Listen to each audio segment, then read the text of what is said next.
কাহিনী শুরুতে আমরা যে দ্বীপটি দেখতে পাই সেটি হলো একটি অদ্ভুত দ্বীপ, কারণ সেখানে কোনো রাত হয় না, শুধুই দিন।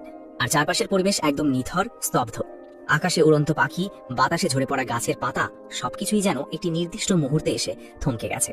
কিন্তু এই তিনটি ছোট ছেলে সম্পূর্ণ স্বাভাবিকভাবে চলাফেরা করতে পারছে। তারা শহরের মধ্যে ইচ্ছে মতো খাওয়া দাওয়া করছে আর মনের আনন্দে ঘুরে বেড়াচ্ছে। এর ঠিক কয়েকদিন আগে চারটি শিশু বনের মধ্যে ঘুরতে ঘুরতে হঠাৎ একটি অদ্ভুত কাছের গর্ত দেখতে পায়। কৌতূহলের বশে তারা একে একে সেই গর্তের ভেতরে ঢুকে পড়ে। অন্ধকার সুড়ঙ্গ বেয়ে যাওয়ার পর ভেতরে তারা একটি কাঁচের মতো পরিষ্কার জলের হ্রদ দেখতে পায়। সেই হ্রদের তলদেশে ছিল একটি সবুজ আলো ছড়ানো পাথরের ডিম। বন্ধুদের সামনে নিজের বীরত্ব দেখাতে এক ছেলে সরাসরি জামা কাপড় খুলে জলের নিচে ডুব দেয় এবং সেই ডিমটি ওপরে তুলে আনে। কিন্তু অদ্ভুত ব্যাপার হলো, পাথরের ডিমটি জলের ওপর আসতেই সেটির আলো নিভে যায়। ভয়ে আতঙ্কে তারা দ্রুত গাছের খোলল থেকে বেরিয়ে আসে। তখন আতাইয়ের তার দাদুর বলা একটি গল্পের কথা মনে পড়ে। গল্প অনুযায়ী প্রতি পূর্ণিমার রাতে পাহাড়ে একটি গুহা বা গর্ত তৈরি হয়, যার ভেতরে সময় গিলে খাওয়ার এক রাক্ষস বাস করে। ঠিক তখনই লিসা নামের মেয়েটি হঠাৎ খেয়াল করে যে তার মায়ের দেওয়া চুলের ক্লিপটি হারিয়ে গেছে। তাই সে একা আবার সেই গুহার ভেতরে সেটি খুঁজতে যায়। কিন্তু ক্লিপটি খুঁজে পাওয়ার পরপরই হঠাৎ চারপাশ ভূমিকম্পের মতো কেঁপে ওঠে এবং একই সাথে হ্রদের জলটি আবারও সবুজ আলোয় জ্বলে ওঠে। এতে লিসা প্রচন্ড ভয় পেয়ে তাড়াহুড়ো করে বাইরে বেরিয়ে আসে। কিন্তু বাইরে এসে দেখে তার বন্ধুরা কেউ নেই। চারপাশ জনমানবহীন, শুধু মাটিতে পড়ে আছে কিছু ভাঙা ডিমের খোসা। রাত নামতেই দ্বীপে শিশুদের নিখোঁজ হওয়ার খবর ছড়িয়ে পড়ে। পুলিশ এবং অভিভাবকদের এক বিশাল দল পাহাড়ে তল্লাশি শুরু করে, কিন্তু শেষ পর্যন্ত তারা শুধু অচেতন অবস্থায় লিসাকে খুঁজে পায়। লিসার জ্ঞান ফেরার পর যা ঘটেছিল তা পুলিশকে হুবহু জানে, কিন্তু পুলিশ ভেবেছিল সে প্রচন্ড ভয় পেয়ে উল্টোপাল্টা বকছে। উপায় না দেখে লিসা নিজেই তাদের আবার সেই পাহাড়ে নিয়ে যায়, কিন্তু ততক্ষণে সেই রহস্যময় গাছের খোলটি চিরতরে গায়েব হয়ে গেছে। বাচ্চাদের মা বাবারা ভীষণ উত্তেজিত হয়ে পড়েন এবং লিসা মিথ্যা কথা বলছে বলে তাকে দোষারোপ করতে থাকেন। লিসার সৎ বাবা তার পক্ষ নিয়ে সবার সাথে ঝগড়া শুরু করেন। ঠিক এই সময় এক পুলিশ অফিসারের কাছে একটি ফোন আসে। জানা যায় সৈকতে একটি লাশ পাওয়া গেছে এবং মৃতদেহটি নিখোঁজ হওয়া সেই মোটা ছেলেটির। নিখোঁজ হওয়ার ঘটনাটি এখন হত্যাকাণ্ডের রূপ নেওয়ায় পুরো বিষয়টি আরো রহস্যময় হয়ে ওঠে। এর কিছুদিন পর জ্যাক এবং আতাই নিখোঁজ হওয়ার সময় যে পোশাক পরেছিল সেগুলো একে একে উদ্ধার হতে থাকে। পুলিশ ধারণা করে যে তাদের হয়তো অপহরণ করা হয়েছে। এদিকে বাড়িতে একা থাকা লিসা ঘরের বাইরে মৃদু একটা শব্দ শুনতে পায়। এরপর সে দ্রুত বাইরে এসে দেখে পেছনের পাহাড়ে এক সন্দেহভাজন ব্যক্তির অবয়ব দেখা যাচ্ছে। তখন লিসা সাথে সাথে তার পিছু নেয়, কিন্তু লোকটি ছিল একজন অপরিচিত পুরুষ। সে ধীরে ধীরে লিসার দিকে এগিয়ে আসলে লিসা ভয়ে কি করবে বুঝতে পারছিল না। ঠিক তখনই লোকটি তার মাথার পোশাকের টুপিটি সরিয়ে দেয় এবং লালচে চোখে কান্না ভেজা গলায় বলে যে সেই হলো জ্যাক। লিসা এই কথা শুনে ভয়ে চিৎকার করে সেখান থেকে পালিয়ে যায়। এই ঘটনাটি পুলিশকে জানানোর পর পুলিশ আবারও বিশাল বাহিনী নিয়ে পাহাড়ে চিরুনি তল্লাশি শুরু করে। তল্লাশির এক পর্যায়ে তারা পাহাড়ে একটি নোটবুক খুঁজে পায়, যাতে অদ্ভুত সব চিহ্ন লেখা ছিল। লিসা নোটবুকটি দেখেই চিনতে পারে, কারণ ওগুলো ছিল তার আর জ্যাকের মধ্যকার গোপন সাংকেতিক ভাষা। সে দ্রুত নোটবুকটি নিয়ে নিজের ঘরে লুকিয়ে পড়ে এবং ভেতরের লেখাগুলো পড়তে শুরু করে। তখনই সে তার তিন বন্ধুর সাথে ঘটে যাওয়া আসল সত্যটি জানতে পারে। আসলে লিসা যখন ক্লিপ খুঁজতে গুহার ভেতরে গিয়েছিল, তখন বাইরে জ্যাক রাগের মাথায় ভুলবশত সেই পাথরের ডিমটি ভেঙে ফেলে। তারপরই চারপাশ কেঁপে ওঠে, ঝড়ো হাওয়া বয় এবং হঠাৎ করেই পুরো পৃথিবী স্তব্ধ হয়ে যায়। শুরুতেই থমকে যাওয়া পৃথিবী তাদের কাছে খুব নতুন আর মজার মনে হয়েছিল। নিজেদের পৃথিবীর মালিক ভেবে তারা শহরে মনের সুখে খাওয়া দাওয়া আর আনন্দ করতে শুরু করে। কিন্তু মাত্র কয়েকদিনের মধ্যেই তারা এই একঘেয়ে ও নিষ্প্রাণ জীবনে বিরক্ত হয়ে ওঠে। এই বন্দি পৃথিবী থেকে মুক্তি পেতে তারা দ্বীপ ছেড়ে চলে যাওয়ার সিদ্ধান্ত নেয়। কিন্তু বন্দরে গিয়ে দেখে সমুদ্রের জলও জমে বরফের মতো স্থির হয়ে আছে, যার কারণে নৌকা বা জাহাজ কোনোভাবেই স্টার্ট করা সম্ভব নয়। বাধ্য হয়ে তারা দ্বীপ ছাড়ার আশা ত্যাগ করে একটি শপিং মলের ভেতরে থাকা শুরু করে। সেখানে প্রচুর খাবার ছিল আর একঘেয়েমি কাটাতে তারা কমিক্স পড়ে সময় কাটায়। এর কিছুদিন পরই মোটা ছেলেটির হাঁপানির তীব্র টান ওঠে। থমকে যাওয়া পৃথিবীতে কোনো চিকিৎসা বা ওষুধ কাজ না করায় সে শ্বাস নিতে না পেরে মারা যায়।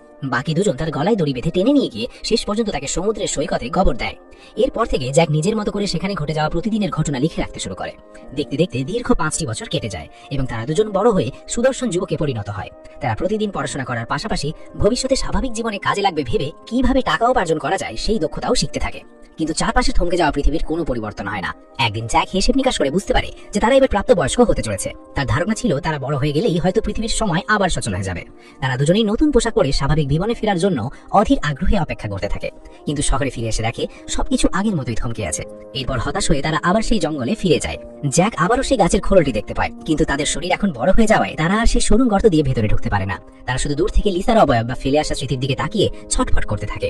এরপর থেকে তারা বনের ভেতরের একটি ছোট্ট কোণে ঘরে থাকতে শুরু করে এবং অপেক্ষা করতে থাকে কখন এই পৃথিবী আবার স্বাভাবিক ছন্দে ফিরবে। ঠিক এই মুহূর্তে সবকিছু আবার স্বাভাবিক অবস্থায় ফিরে আসে।